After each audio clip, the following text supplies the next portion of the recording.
Hello everyone, welcome to Shikhar Core. Today we will study what is democracy and why democracy. आज हम पढ़ेंगे broader meaning of democracy. सबसे पहले हम ये देखते हैं कि अभी तक हमने क्या क्या पढ़ लिया।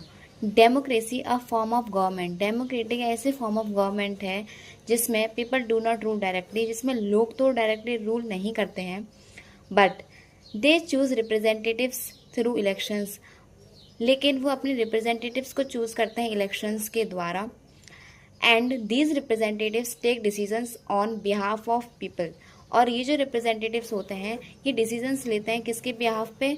लोगों के बिहाफ पे, मतलब इनके वेलफेयर्स के लिए, इनके बेनिफिट्स के लिए। और कोई प्रॉब्लम है तो उसका सॉल्यूशन भी यही निकालते हैं। This is called representative democracy. अब इसी को ही यहाँ पे क्या बोला गया है? Representative democracy. क्यों? क्योंकि हम यहाँ पे रिप्रेजेंटेटिव चूज करते हैं वोट देके, ना कि 140 प्लस करोड़ की जनसंख्या यहाँ पे डायरेक्टली डिसीजन लेती है। Example, MPs, MLAs are elected to make laws and policies. MPs और MLAs को हम जो है इलेक्टेड करते हैं किस लिए? ताकि ये हमारे लॉज बनाए और पॉलिसीज वगैरह बनाए। Why direct democracy is not practical today. क्यों आज के समय में डायरेक्ट डेमोक्रेसी प्रैक्टिकल नहीं है? क्यों नहीं हो सकती है direct democracy? In ancient times people could gather and decide directly. Ancient times में लोग एक साथ गैदर होते थे, एक साथ आते थे और कोई भी डिसीजन क्या लेते थे डायरेक्टली। क्यों? देखो इसका एक रीजन ये भी है क्योंकि उस टाइम में पॉपुलेशन बहुत कम थी आज के according. But in modern time it is not possible. But आज के टाइम में ये पॉसिबल नहीं हो सकता। अब इसके पीछे के रीजंस क्या हैं? क्यों पॉसिबल नहीं हो सकता? रीजंस क्या है? Large population. क्यों? क्योंकि आज के समय में बहुत ज़्यादा पॉपुलेशन है। India has more than 140 plus crore people. India के पास 140 प्लस करोड़ से भी ज़्यादा लोग हैं at present. Large geographical area, और जो जोग्राफिकल एरिया है, जो लैंड मास है आपका, वो भी बहुत ज़्यादा है। लैक ऑफ टाइम, लोगों के पास टाइम नहीं है, टाइम की कमी है। कैसे? People are busy with jobs, studies etcetera. लोग बिजी हैं अपनी जॉब से, अपनी पढ़ाई से and other works. Lack of skill और नॉलेज, और यहाँ पे किसकी स्किल की भी कमी है और नॉलेज की भी। कैसे? Not everyone can decide on complex issues. हर कोई डिसाइड नहीं कर सकता है किसी भी इश्यूज पर, मतलब हर कोई डिसीजन नहीं ले सकता है किसी भी इश्यूज पर। ठीक है, वहां पे आपको किसकी जरूरत पड़ेगी? एक्सपर्ट्स की। Therefore we use representative democracy. इसीलिए हम क्या यूज करते हैं? Representative democracy. हम ऐसे लोगों को चूज करते हैं जिनको थोड़ी बहुत समझ हो, नॉलेज हो, स्किल हो। ठीक है, जो पॉलिसीज बना सकता है, जो लॉ बना सकता है, उसको हम चूज करते हैं। वो हमारी बातों को पार्लियामेंट में जाके रखता है। Limitations of this definition. अब लिमिटेशंस क्या है इस डेफिनेशन की? It tells only how government is form. ये सिर्फ ये बताती है कि गवर्नमेंट फॉर्म कैसे होती है। इट डज नॉट टेल, और ये क्या नहीं बताती है वो भी हम देखते हैं। Is democracy working properly. क्या डेमोक्रेसी काम प्रॉपरली तरीके से करती है? ये भी क्वेश्चन अराइज होता है। Are people treated equally. क्या जो लोग हैं वो इक्वली ट्रीट होते हैं? क्या उनके साथ डिस्क्रिमिनेशन नहीं होता है? ये भी हम देखते हैं। क्या उनको अपॉर्चुनिटीज इक्वल मिलती हैं? ये भी हम देखेंगे। Are decisions fair. क्या इन लोग के जो डिसीजंस होते हैं वो फेयर होते हैं? किसके डिसीजंस? रिप्रेजेंटेटिव्स के डिसीजन, गवर्नमेंट के decisions. So we need a broader meaning. इसीलिए हमें किसकी जरूरत पड़ती है? ब्रॉडर मीनिंग की। किसको समझने के लिए? डेमोक्रेसी को। Broader meaning of democracy. अब हम देखते हैं broader meaning of democracy. Democracy is not just about government, it is also about. Democracy सिर्फ गवर्नमेंट के बारे में नहीं है, सिर्फ गवर्नमेंट नहीं है डेमोक्रेसी।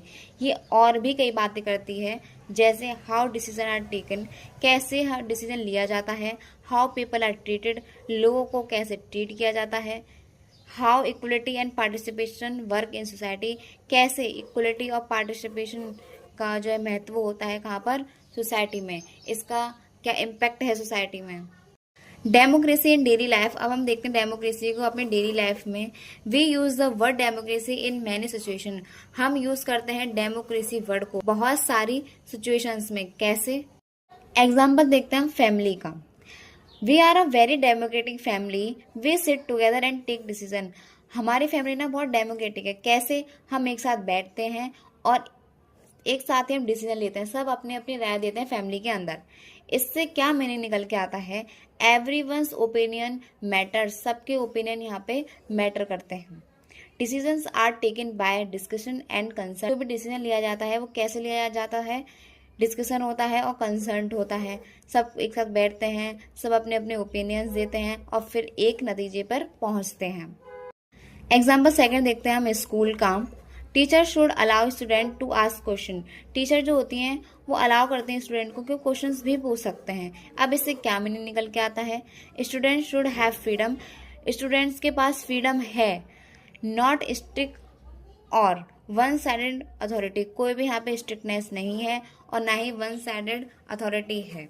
ओके, एग्जाम्पल देखते हैं हम पॉलिटिकल पार्टी का। One leader decides everything, is this democracy? क्या एक लीडर सब चीज डिसाइड करता है? क्या यही डेमोक्रेसी है? ये क्वेश्चन राइज होता है। आइए इसके बारे में हम बात करते हैं। इसका आंसर है नो, नहीं, बिकॉज नो पार्टिसिपेशन, कोई पार्टिसिपेशन नहीं है। Democracy needs shared decision making. Democracy में किसकी जरूरत पड़ती है? शेयर्ड डिसीजन मेकिंग की। मतलब सब अपने अपने यहाँ पे ओपिनियंस देते हैं, डिस्कशन होता है, डिबेट होती है, कंसल्टेशन होता है, बाद में जाके किसी एक नतीजे पर पहुंचा जाता है, कोई एक डिसीजन बनाया जाता है। अब इसका रियल मीनिंग क्या है? अ डेमोक्रेटिक डिसीजन, एक जो डेमोक्रेटिक डिसीजन होता है इसका क्या है? इन्वॉल्व्स कंसल्टेशन, इसमें कंसल्टेशन भी इन्वॉल्व्स होती है।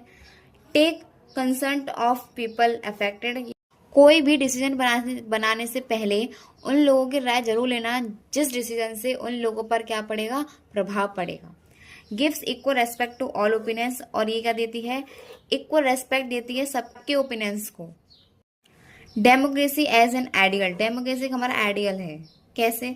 Sometimes democracy is used as an ideal standard, कभी कभार डेमोक्रेसी का यूज किया जाता है कि आइडियल स्टैंडर्ड्स के लिए। कैसे? की आइडियल्स क्या है इसके? No one should be poor और हंग्री, कोई, इसका मतलब है कोई भी गरीब नहीं रहना चाहिए और कोई भी भूखा भी नहीं रहना चाहिए। Everyone should get equal opportunities, हर एक को इक्वल अपॉर्चुनिटीज मिलनी चाहिए। पीपल शुड हैव, लोगों के पास क्या होना चाहिए? एजुकेशन, उनके पास एजुकेशन होनी चाहिए, उनको नॉलेज होनी चाहिए हर चीज़ के बारे में, इंफॉर्मेशन भी होनी चाहिए, उनको हर चीज़ की खबर होनी चाहिए। समझ में आया? रिसोर्सेज भी होने चाहिए जिसके भी यूज़ कर सकें। Example, true democracy will come only when no one sleeps hungry. True democracy जब भी आएगी जब कोई भी भूखा नहीं सोएगा। ठीक है, इसका मतलब ये है कि देश में सारी चीज़ें व्यवस्थित तरीके से चल रही हैं, देश के अंदर सारे लोगों की नीड्स फुलफिल हो रही हो। ठीक है, सारे रिसोर्सेज उनको मिल रहे हो, सारी चीज़ें उनको प्रोवाइड करी जा रही हो, तो ही उसको हम ट्रू डेमोक्रेसी बोलेंगे, जहाँ पे लोगों के वेलफेयर बहुत अच्छे से फुलफिल हो रहे हों। कार्टून का एग्जाम्पल देखते हैं, आप अपनी बुक में देखना। द कार्टून बाय आर के लक्ष्मण शोज, जो आर के लक्ष्मण का कार्टून है वो क्या शो करता है? इसमें सिचुएशन क्या है? 50 years after independence around 1997, 50 years के बाद, इंडिपेंडेंस के बाद, कब? Around 1997। A man is sitting and watching TV, एक आदमी बैठा है और कैसे देख रहा है? टीवी को देख रहा है।